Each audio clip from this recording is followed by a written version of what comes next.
The official story is that Japan's economic collapse was a one-time event, a ghost that could never haunt America. That story is a lie.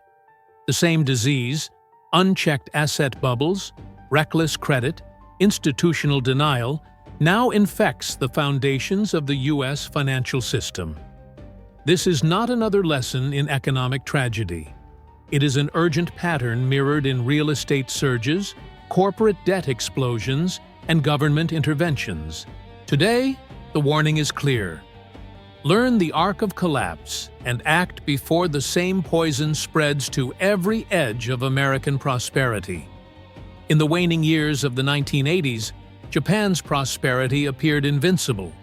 The world marveled as its cities rose in value and its stocks soared at previously unimaginable heights. But beneath the confidence was a fatal imbalance. Euphoria infected investors, and the Bank of Japan's window guidance pumped easy credit into property and equity markets, exacerbating speculation across every sector. By 1990, Japan's total real estate was valued at 4 times that of the United States, a nation 25 times larger in landmass.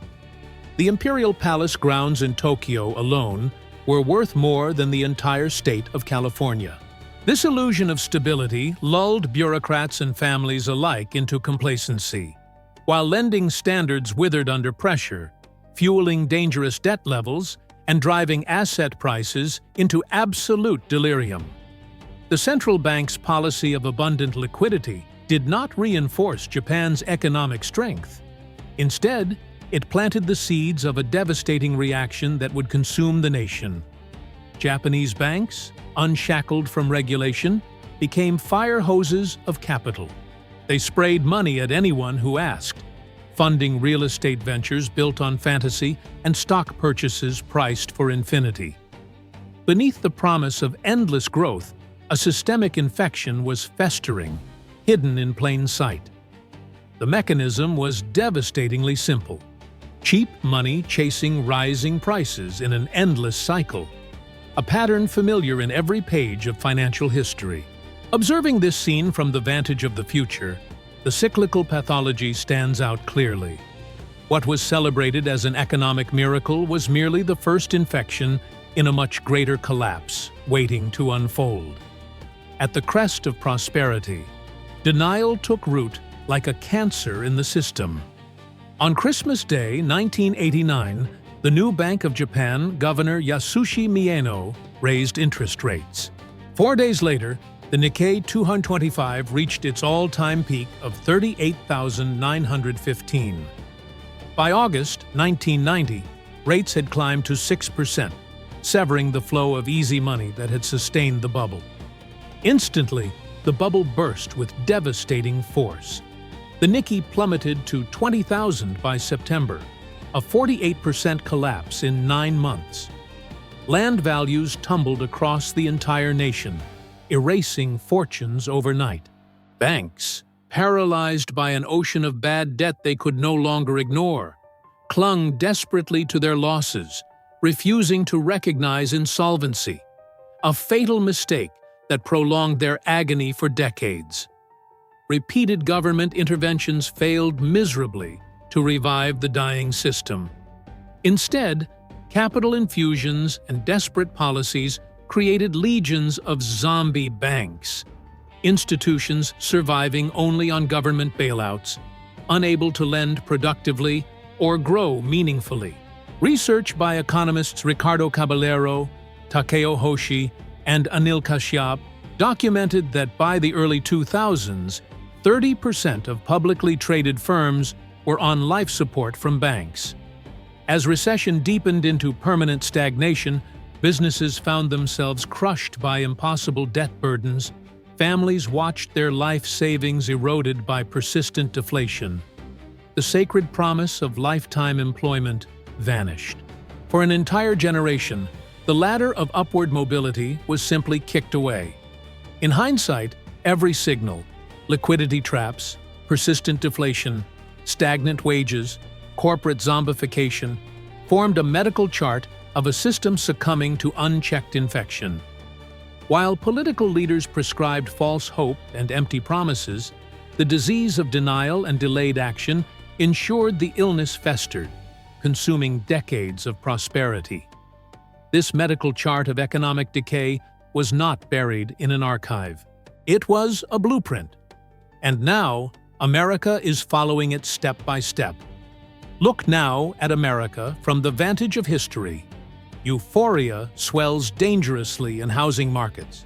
The easy credit policies of recent years amplify speculative fever across all sectors, and government intervention has become routine rather than emergency response. The logic that it can't happen here is precisely the same argument once made confidently in Tokyo skyscrapers, now reverberating through Wall Street trading floors with identical arrogance. In the years following the 2008 crisis, the United States witnessed a familiar pattern. Asset bubbles in stocks and property inflated by cheap debt, corporate borrowing reaching levels not seen in generations, and a renewed, short-sighted faith in infinite growth. Low interest rates, once considered an emergency measure for crisis periods, have become the new normal. A dangerous cycle threatening the exact same outcome that destroyed Japan. The mechanism is frighteningly identical. Blind faith in perpetually rising asset prices. Markets saturated with artificially cheap money, followed by collective denial as dangerous imbalances grow exponentially. The parallels extend far beyond pure economics. Social mobility weakens systematically. Wealth concentration surges to historic levels, and unrecognized bad debts accumulate throughout the system like hidden poison. As Japan's experience carved this pattern permanently in stone, the American system now walks the exact same corridor, with identical policy mistakes and institutional denial acting as slow poison throughout the economy. This is not mere coincidence, but historical sequence, unfolding as if carefully scripted by past events and economic laws. History marks the signals clearly. Denial, delay, desperation, a predictable reaction chain waiting patiently for its next inevitable outbreak across the American financial landscape. In Japan, those who clung desperately to the myth of guaranteed growth, who believed blindly in government rescues or corporate loyalty, found themselves financially bankrupt. Their accumulated wealth systematically drained by years of deflation and diminishing economic opportunity. Victims were not just large banks or major corporations facing insolvency, but everyday citizens whose life savings lost purchasing power and whose career aspirations were permanently trapped by economic stagnation. But not all fortunes were erased. A strategic minority operated on a different logic. They observed deflation's insidious power and acted accordingly. Capital flowed not into failing domestic stocks, but toward hard assets. Gold held in foreign vaults, property in stable overseas markets, and businesses with tangible, real-world value.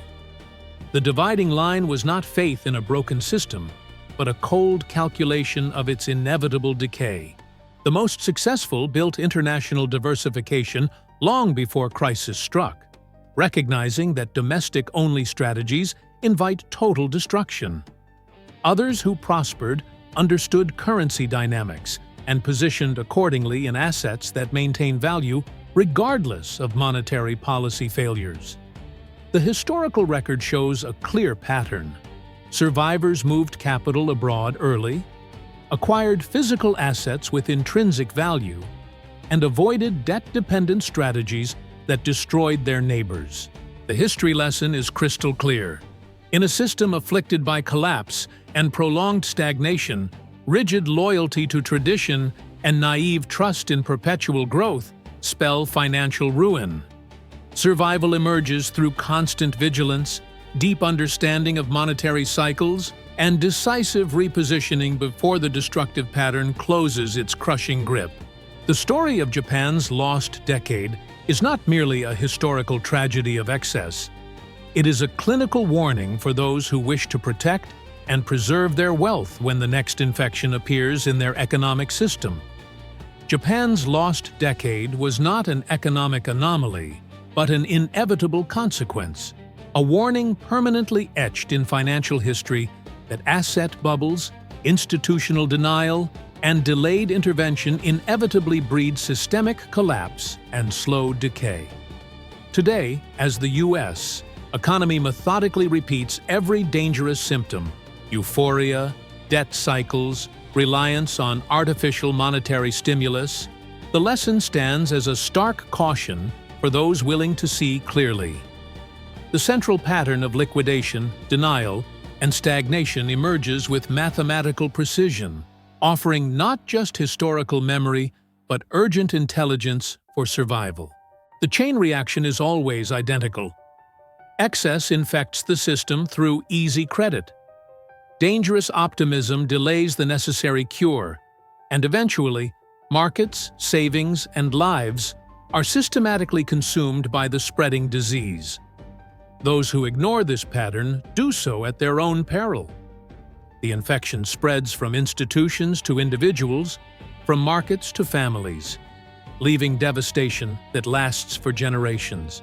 Japan's experience proves that recovery takes decades, not years, and that most wealth never returns to those who trusted the system.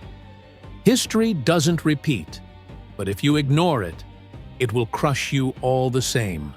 Will the next generation heed the lesson carved in economic stone before the infection spreads throughout America? Or will warnings once issued desperately in Tokyo become tomorrow's devastating headlines in New York and beyond? The choice remains, but time grows short as the pattern accelerates toward its inevitable conclusion. If this analysis opened your perspective, subscribe to the Financial Archive to decode other patterns. The answers are in the past.